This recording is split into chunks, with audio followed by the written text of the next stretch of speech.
La Squadra is a group filled with some of the most personality in all of JoJo. Each member has their own defining features, be it Prosciutto and Pesci's family dynamic, Formaggio's general listlessness, and Ghiacio's own rage-filled outbursts. Everyone in the group holds their own special place, which means that there's definitely that one guy among them who they all are a little freaked out by. Someone who's a bit too creepy for the others, but no one can take away how useful he is. That creepazoid is Melone and his stand, Babyface.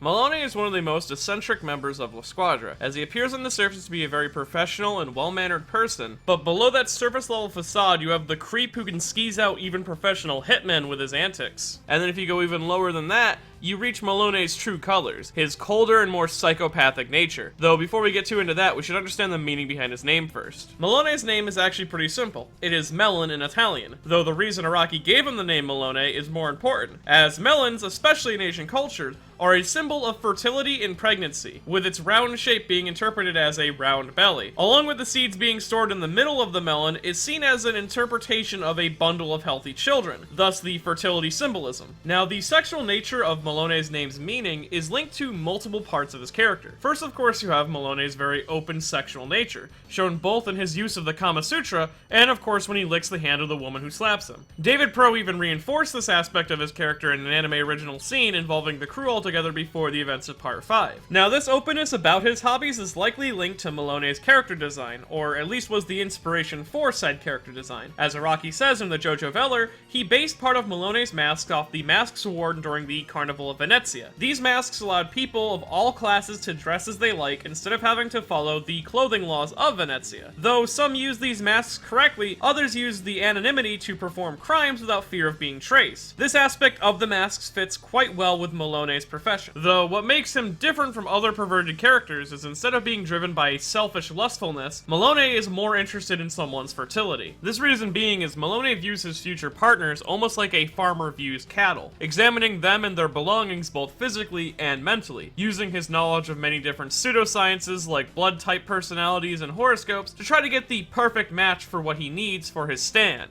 Babyface. Babyface is a laptop-shaped tool stand alongside a long-range humanoid creation. The design of the laptop stand seems to be based off an Amstrad PPC-640, which was one of the first ever portable IBM computers. Now, you can see the inspiration in the design of the body and the two handles found on both, though Melone's Babyface is much larger in the screen department. Now, the humanoid creation of Babyface is designed to look a lot like an evil version of Echo's Act 3. Araki saying in the JoJo Veller that he wanted to give it a demonic child look. He also styled it with a mohawk to appear more dangerous, but this humanoid form wouldn't exist without the first major ability of Babyface. This ability is homunculus generation. The way it works is Melone uses the biological residue of a person, be it blood or any other part of their body containing DNA, and then his Babyface computer. He then generates an embryo of a homunculus. Then once the embryo is formed, the computer body of Babyface will spring to life and, well, impregnate a woman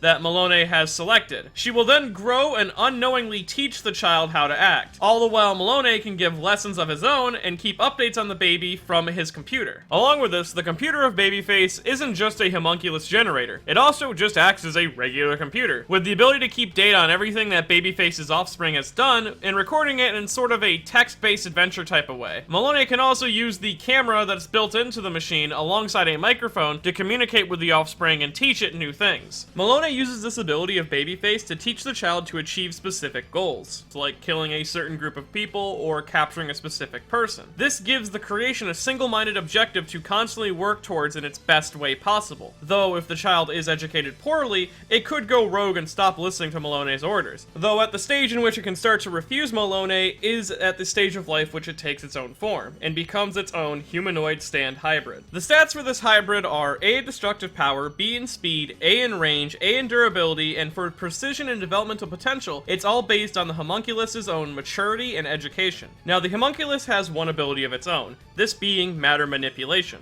The way it works is that the homunculus is able to freely manipulate the matter of anything that it comes in contact with. This includes people. The way it does so is it divides the target into small cubes that then collapse on themselves and become a possession of the homunculus. These pieces aren't exactly cut from the body, I should say, but more so separated in a dimensional way. This means that the diced people aren't exactly dead unless the homunculus chooses to kill them, and he can do so by choosing to take specific vital parts of the body like eyes or pieces of the neck, leaving the rest of the target there to suffocate or go blind. It does this by absorbing the pieces that they've cut out, completely separating them from the body and making it part of themselves. Along with this, it can rearrange the pieces in any way it likes, including changing the appearance of the cubes, so that means that you can turn a person into a chair or cabinet to hide their identity. Along with this, the dicing ability also works on its main body, allowing the homunculus to change its shape at will and move parts of its body around, as seen when Gold Experience tries to hit it. It both can separate itself into two pieces, along with moving its arm to where its face was. It can also use this ability to hide by dicing objects up and then hiding in the middle of them. Along with its dicing ability, the homunculus also is able to age rapidly, growing into a child after a few minutes, and then from a child to an adult in its fight with Giorno, though the speed in which it ages can increase by consuming the diced pieces of other things and absorbing them. This aging process is an extremely useful tool for the homunculus because this means it can grow and change in the middle of a fight, allowing it to become stronger and stronger the longer you fight it. Though the downside is, the older it gets, the less controllable it is, especially if it's educated poorly, which could lead to it just straight up refusing your orders. Another weakness found within the homunculus itself is that it is part human, meaning that even non-stan users can see it, and theoretically, non-stan users can kill it. Though, its mortality isn't as big as a weakness as it might seem, since Melone is unconnected to the homunculus, so if it dies, he's fine. And some might argue that it's better that the homunculus is able to die in battle because it means that Melone can gather extremely useful information on whoever he's targeting and make a bigger and better creation next time. Now, name-wise, Babyface gets its name from the American singer-songwriter Kenneth Babyface Edmonds, a legend in the R&B genre,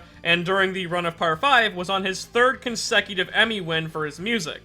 The namesake itself seems to derive from two specific things. First, of course, Babyface's lineage of love songs, and since Melone is a villain, it would see that he would inverse the ideas of these passionate love songs into a less romantic sexual theme. And then you also have the fact that the word baby is located in Babyface's name, and since Babyface the Stan is used to create offspring, it's pretty obvious why this name was chosen. Though there is a third, more thematic reason for Babyface's name, and that's his purpose in the run of Part 5. It was to help Giorno grow as a Stan user, creating a Stan which ability is the opposite of Giorno's. One is the ability to turn non-living objects into living things, where the other is to turn living things into non-living things. The dicing ability of Babyface also forced Giorno into thinking outside the box and learning to use Gold Experience in a new creative way, to forge pieces of a body instead of a whole living thing to cure his wounds. Along with this, Babyface is a point in Giorno's character where he is far beyond who he was at the beginning of the story, as prior to this moment, Giorno was still a baby-faced rookie, someone who was only aiding the group in their fights and never was really the target of any danger, and so when danger finds him, he needs to evolve, and in killing Babyface, Giorno moves beyond his position as just a rookie. Along with this, it also shows how important Giorno is to the team when he's literally the only member who could have taken care of Melone without having to backtrack on their mission. Also, Giorno's strong desire to achieve his goals his way might have leaked into Babyface's homunculus's education,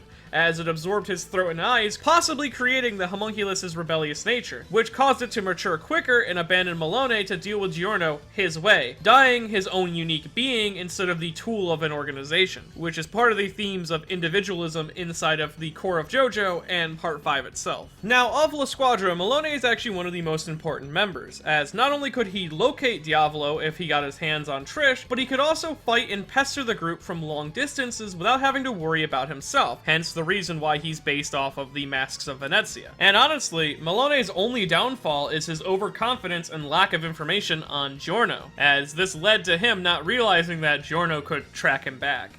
Now, if you enjoyed this video and want to see more videos like it in the future, I have a Patreon at patreon.com/ManyNotTheBadGuy. And if you want to help raise your own horrible, monstrous homunculus child correctly, well then first you can head on over to buyshimonetta.com, buy yourself a copy of Shimonetta, and make sure it watches every single episode. It will follow everything you say.